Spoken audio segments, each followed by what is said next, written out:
مالی تجارت چې د چا سره او کال پې ووړي نو اصل زکات هم په هغه مال کې فرض دی چې کوم د تجارت په غرض د چا سره پروت دی. په کپړو کې کپړه، په چیو کې چی، صادرونو کې صادرې، په غله کې غله، سرو کې سره، سپینو کې سپین، هر قسمه مواد چې هغه د چا سره او هغه مواد د تجارتي د اصل حکم دا دی چې زکات هم په هغې کې دی. 99% بلکې 100% به ووایو خلک زکات چې ورکوي نو د پیسو په شکل کې ورکوي. نو د پیسو په شکل کې د زکات ورکړه دا یو سهولت دی چې شریعت دی مسلمانانو ته ورکړی دی. خپلو کپړو د مالیت حساب وکړه، د شیو د مالیت حساب وکړه، نور چې څومره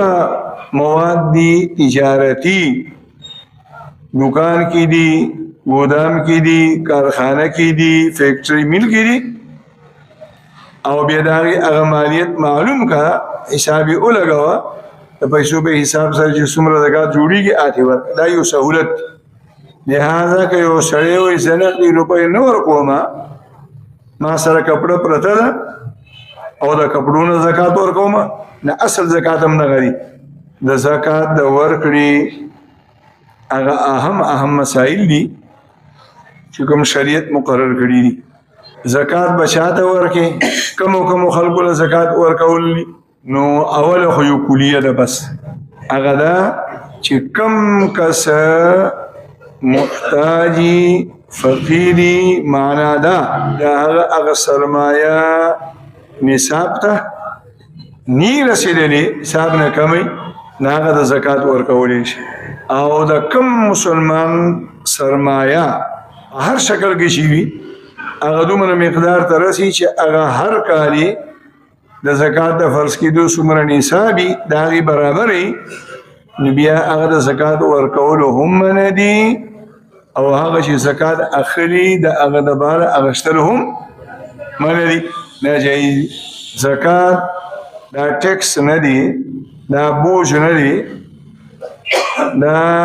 یو اهم فریضه ده، اهم عبادت دی، د دین او د اسلام اهم رکن دی. په ورکړه کې به اسې خانه پوري نه کې، ځان به نه خلاصې، د خپل وس مطابق به خپل تحقیق او معلومات به کې واقعي دا کوم ځای کې چې زه زکات ورکوم دا د زکات حقدار دی او که نه. د ټولو نه بهتر مصرف او د ټولو نه زیات حقدار مصرف او د ټولو مصارفو نه زیات ثواب او اجر والا مصرف هغه نږدې رشته دار دی. نږدې رشته دار ته، خپلوان ته د زکات ثواب د نورو ټولو مصارفو نه زیات دی. یو صحابي د نبی علیه السلام نه تپوس وکړه، مسلمان یو خپلوان رشته دار ته زکات ورکوي نو جایزه ده؟ نبی علیه السلام فرمایل او جایزه هم ده، او په دغسې زکات کې د زکات ورکوونکي دپاره دوه قسمه اجر دی. یو اجر د زکات د ورکړې دی، او دویم اجر د دې زکات د ورکړې په ذریعې سره د خپلولۍ او د صله رحمۍ د پاللو دی. بعضې رشته داران داسې چې ښه وخت یې تېر کړي او بیا چې کله دی غریب شي، د زکات مستحق شي، نو د زکات په اغشتو باندې دی شرمیږي او په زړه کې دا یره هم ورسره چې دا کس مې خپلوان دی، هسې نه سبا ماته چې ته پیغور رانه کي، طعنه رانه کي.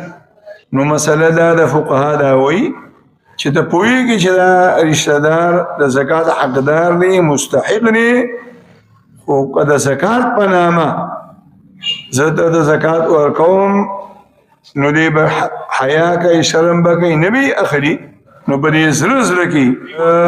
نیت د زکات وکړه او هغه ته د ورکړې په وخت کې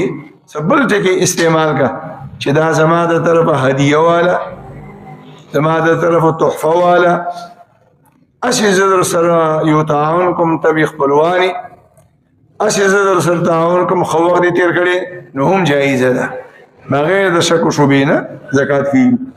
دو قسم رشتہ داران دي یو قسم خپلوانو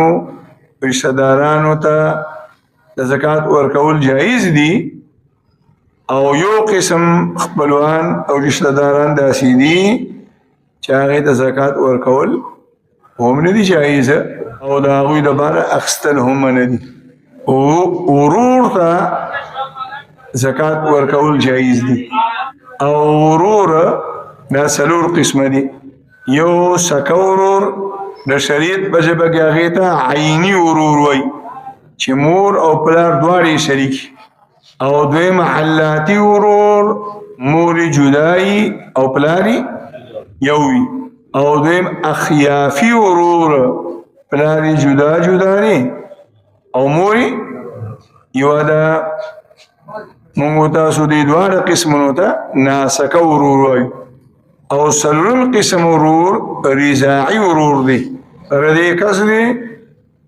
او په ورکوټوالي کې د زکات ورکون کې او د اغشتون کې د وی زنانه د سینې په اسکري دي دا دواړه رضاعي ورونه دي نو د هر یو ورور ته زکات ورکولی شي خو هغه کلیه به پکې ملحوظه ساتي په دې شرط چې دی صاحب نصاب نه وي